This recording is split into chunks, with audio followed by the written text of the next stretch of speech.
So, meron tayong given na integral ng x 8x cubed minus 6x squared plus 4x minus 5 dx. So, integrate daw term by term. Sabi na natin yung power rule.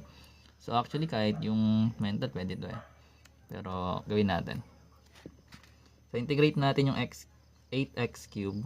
So, magkakaroon tayo ng 8x, 3 plus 1 is magiging 4. Dahil 4 yung exponent, magdi-divide din tayo ng 4.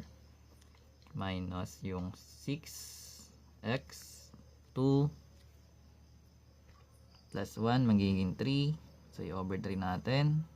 Plus 4. Then, yung x magiging x squared. 2 yung exponent. So, magdi-divide tayo ng 2. Minus, pag constant guys, magdadagdag lang tayo ng x. So, naka-raise to 1 yun. So, over 1 mo siya, pwede rin. Sige, lagay natin.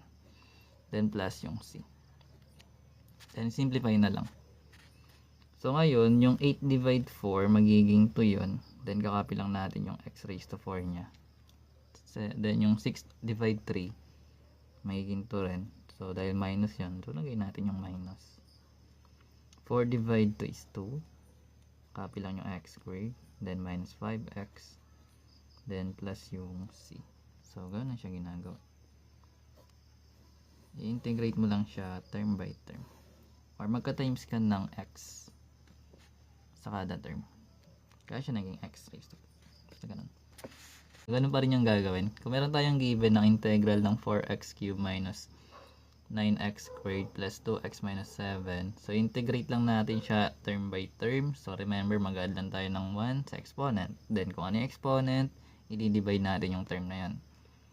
So, meron tayong 4x cubed dito. So, magiging 4x raised to 4. Kasi 3 plus 1 is magiging 4. Over 4 din. Minus 9x cubed. 2 plus 1 is 3. Over 3. Plus 2x squared. 2 yung exponent. Divide natin sa 2. Minus 7. Times yung x lang. Lagay natin yung 1 kung gusto. Pwede rin hindi. Plus yung constant. So, magkakaroon tayo dito pag sinimplify.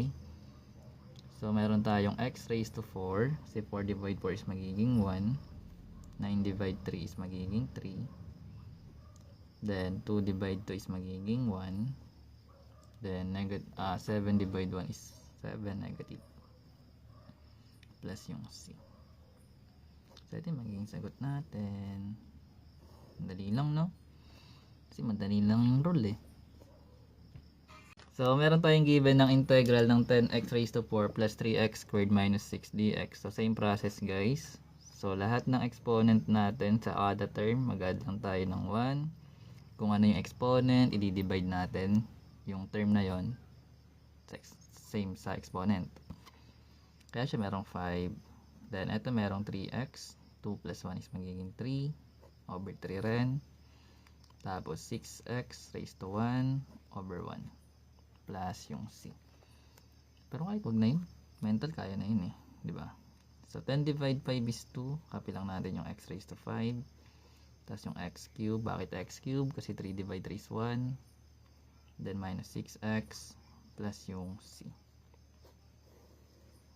Ito yung sagot. Tara, may sagot.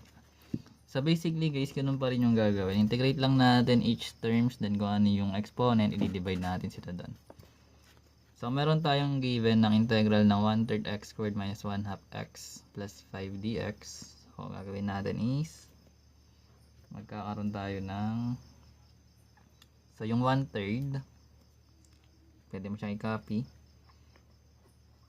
Then, yung x natin magkakaroon siya ng cube kasi 2 plus 1 is magiging 3. So, dahil meron tayong 3 doon, i-divide natin ito sa 3. Then, minus yung 1/2 natin. Then, yung x plus 1 magiging 2. Then, i-divide natin by 2 rin. Plus 5. Nagyan natin ng x. Kasi 1 to exponent niya. Then, magkadagdag tayo ng 1 dito. Then, plus yung c. Then, simplify na lang natin. Actually, yung fraction, turo na natin yun eh. So, diba? So, which means, kapag ito, dinivide natin dito. Pag fraction to guys, itong denominator may multiply mo na lang dito sa may denominator niya. Kasi yung ginagawa natin kanina, 'di ba? Numerator sa denominator ng kabila. So ito i-multiply mo lang din. So which means magkakaroon tayo ng 1 over 9 x cube. Or pwede siya x cube over 9. Then sa kabila, magkakaroon tayo ng 1 over 4 x squared. Kasi 2 times 2 is 4. Plus 5 x plus c. So pwede mo to guys ilagay sa numerator na directly, like x cube over 9 tapos x squared over 4. So ito yung may sagot natin. Pero yung fraction guys, madali lang din naman yan. And marami na tayong beads nun. So meron tayong given, sabi nga natin meron siyang x plus 2 times x minus 3. So pag in-expand natin siya, magkakaroon tayo ng x squared minus x minus 6. Then i-integrate natin yun. So ibig sabihin each term, same process na ginawa natin kanina. So magkakaroon tayo ng x squared pag in-integrate, magiging x cube. Then kung ano yung exponent, i-divide natin siya doon. So magkakaroon ng x cube over 3. Then minus yung x natin, magiging x squared over 2.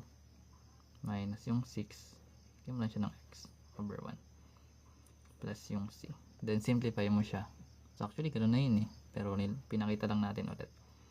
So magkakaroon tayo ng x cube over 3 minus x squared over 2 minus 6x plus c. Next, integral. So meron tayong integral ng 6x raised to 5 minus 12x cubed plus 8x dx. So integrate natin siya each terms. So yun, plus 1 lang sa exponent. Kung exponent, divide natin doon. So yung 6x natin magiging raised to 6 kasi 5 plus 1 is magiging 6. 6 yung exponent, divide natin sa 6. Minus 12x, 3 plus 1 magiging 4. Then over 4 lang din natin. Then 8x squared na siya over 2 plus c. Simplify na lang. So magiging x raised to 6 na lang to kasi may eliminate. Madi-divide yun. Pero yung 12 divide 4 natin magiging 3 x raised to 4. Then yung 8 divide 2 magiging 4 x squared plus c. So ito yung sagot. So ganun lang ginagawa yung constant multiple